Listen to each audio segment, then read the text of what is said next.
بسم اللہ الرحمن الرحیم۔ معزز بہن اور بھائیوں، السلام علیکم۔ آج سے ہم منگول خاندان کے حالات زندگی اور ان کی مہمات بھی بیان کرنے جا رہے ہیں انشاءاللہ۔ آج کی ویڈیو میں چنگیز خان کا تعارف اور اس کا ایک بڑے دشمن کی قید سے فرار ہونے کا واقعہ بیان کیا جا رہا ہے، ہمارے ساتھ رہیے۔ چنگیز خان کا شمار انسانی تاریخ کے 13ویں صدی عیسوی کے عظیم فاتحین میں ہوتا ہے۔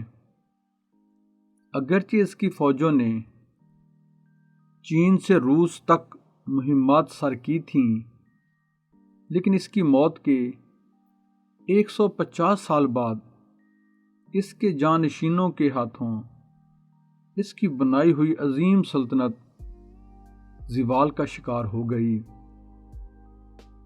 چنگیز خان کی پیدائش 1167 سن عیسوی میں اس وقت ہوئی جب اس کے باپ یزونکی نے ایک تاتاری سردار تیموجن کو جان سے مار دیا تھا۔ پیدا ہونے والے بچے کا نام اس کے باپ نے اپنے بہادر دشمن تاتاری سردار تیموجن کے نام پر رکھا۔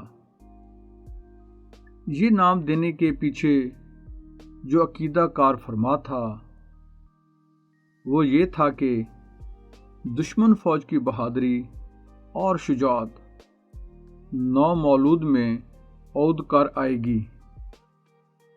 کہنے کو اس عقیدے کا نتیجہ کچھ غلط بھی نہیں نکلا۔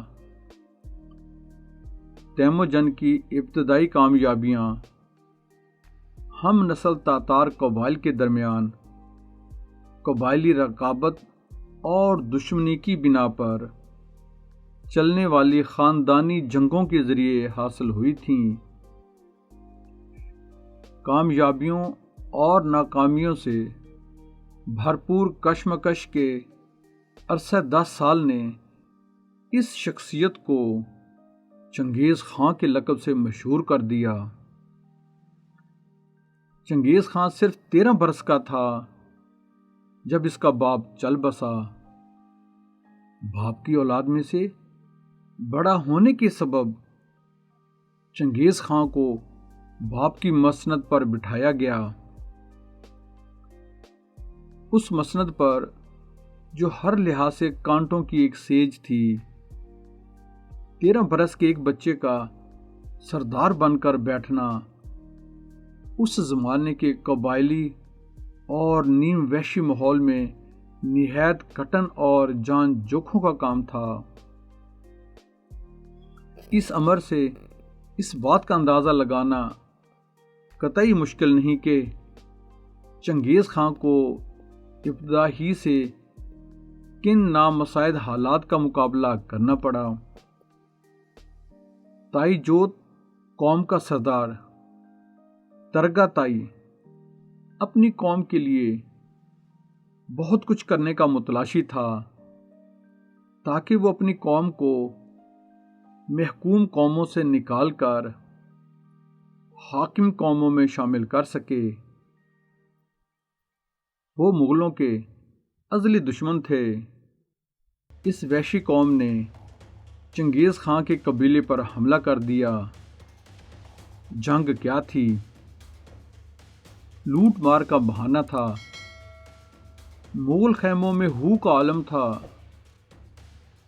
وحشی تاتائی جوت قوم کے لوگ ہر خیمے میں گھس گئے اور قتل و غارت اور لوٹ مار شروع کر دی۔ خود سردار ترگا تائی اس خیمے کی طرف بڑھا جس پر مغل فریرہ لہرا رہا تھا، جس کا مطلب تھا یہ سردار کا خیمہ ہے۔ اس دن ترگا تائی کو چنگیز خان زندہ یا مردہ چاہیے تھا۔ جب اس نے چنگیز خان کے خیمے پر حملہ بولا تو چنگیز خان کی ڈھال بننے والا کوئی نہ تھا سوائے چنگیز خان کے سوتیلے بھائی کسار کے۔ چنگیز خان نے اسی میں عافیت جانی کہ جان بچائی۔ کسار نے حملہ آوروں پر اندھا دھند تیروں کی بارش کر دی جنہوں نے مخالفین کی پیش قدمی کو روکا۔ اس ہنگامے کا فائدہ اٹھا کر چنگیز خان بچ نکلا اور گھوڑی سر پٹ بھگاتا چلا گیا۔ بعد میں کسار بھی اس کے پیچھے آ گیا۔ دشمن بھی ہار ماننے کے لیے تیار نہ تھا۔ وہ جانتا تھا کہ چنگیز خان کو قابو کرنے کا اس سے بہتر موقع پھر نہ ملے گا، چنانچہ وہ کوئی غلطی کرنے کو تیار نہ تھے۔ چنگیز خان کا تعاقب اس نہج پر کیا گیا کہ کب تک اس کی گھوڑی اس کا ساتھ دے گی، آخر کہیں تو تھک کر گرے گی۔ ادھر چنگیز خان اور اس کے بھائی کسار کی کوشش یہ تھی کہ کھلے میدان سے جلد از جلد نکل کر پہاڑوں کی اوٹ یا درختوں کی آڑ میں چلے جائیں تو پھر ان کے بچ نکلنے کے امکان ہیں۔ تعاقب مسلسل جاری تھا، روشنی غائب ہو رہی تھی اور شام کے مہیب سائے پھیلتے چلے جا رہے تھے۔ ان سایوں میں کوئی جان بچانے کی جد و جہد کر رہا تھا۔ چنگیز خان کو احساس تھا کہ ان کے گھوڑوں کی طاقت کم ہو رہی ہے اور اگر جلد ہی انہیں آرام اور خوراک نہ ملی تو وہ مزید نہ چل پائیں گے۔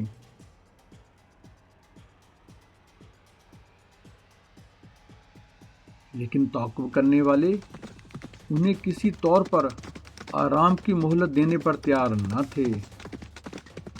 آخر خطرہ سر پر آن پہنچا۔ اسی افراتفری میں وہ اور کسار بچھڑ گئے۔ ہوا یوں کہ جب تعاقب کرنے والے دشمن سر پر پہنچ گئے تو کسار دائیں طرف نکل گیا اور جانے سے پہلے چنگیز خان کو مڑنے کا کوئی اشارہ نہ دے سکا، جس کی وجہ سے چنگیز خان گھوڑی دوڑاتا ہوا سیدھا نکل گیا۔ پھر آگے بڑھا تو سامنے ایک پہاڑ پایا۔ اس کے پاس پیچھے مڑنے کا کوئی موقع نہ تھا، چنانچہ گھوڑی بھگاتا سیدھا پہاڑ پر چڑھ گیا۔ دشمن غافل نہ تھے، انہوں نے اسے پہاڑ پر چڑھتے دیکھ لیا تھا، چنانچہ اس پہاڑ کا محاصرہ کر لیا گیا۔ چنگیز خان پہاڑ کی چوٹی پر پہنچ کر رک گیا۔ اسے اور اس کی جان نثار گھوڑی کو آرام تو میسر آ گیا، لیکن توانائی کہاں سے آتی؟ جانور اور انسان دونوں کے پاس کھانے اور پینے کو کچھ نہ تھا۔ چند روز گزرے تو حالت غیر ہونا شروع ہو گئی۔ اب اس کے سوا کوئی چارہ نہ تھا کہ کوشش کر کے دشمن کا گھیراؤ توڑا جائے۔ جیسے تیسے گھوڑی کو لے کر نیچے آیا، لیکن بھاگ نہ سکا۔ دشمنوں کے تازہ دم گھوڑوں کے سامنے اس کی بھوک سے لاغر گھوڑی کی کچھ نہ چلی۔ جلد ہی وہ دشمنوں کے نرغے میں تھا۔ حکم کے مطابق اسے پابا زنجیر کر دیا گیا۔ درگاہ گائی کو اطلاع بھی دے دی گئی کہ اس کا دشمن زندہ گرفتار کر لیا گیا۔ اس کی خوشی کی کوئی انتہا نہ رہی۔ چنگیز خان کی گرفتاری کے بعد واپسی کا اعلان ہوا۔ تائی جوت شور مچاتے اور ڈھول پیٹتے واپس چل پڑے۔ سب سے بڑا مال غنیمت چنگیز خان کی شکل میں گھوڑے کی پیٹھ پر اوندھا پڑا تھا، اسے ہاتھوں اور گردن سے منسلک ہتھکڑی پہنا دی گئی تھی۔ موت اس کا مقدر تھی، گھر بار لٹ چکا تھا، ماں باپ اور چھوٹے بھائی کی خیر خبر اسے معلوم نہ تھی۔ ان حالات کی وحشت میں چنگیز خان تائی جوت قوم کا قیدی بنا کر لے جایا جا رہا تھا۔ بہن اور بھائیوں، اس کے بعد چنگیز خان کو دشمن سے آزادی ملی اور وہ مشکلات کے کس چنگل میں پھنس گیا، یہ سب کچھ انشاءاللہ ہماری آنے والی ویڈیو میں بتایا جائے گا۔ ہمارے ساتھ رہیں۔ جزاک اللہ۔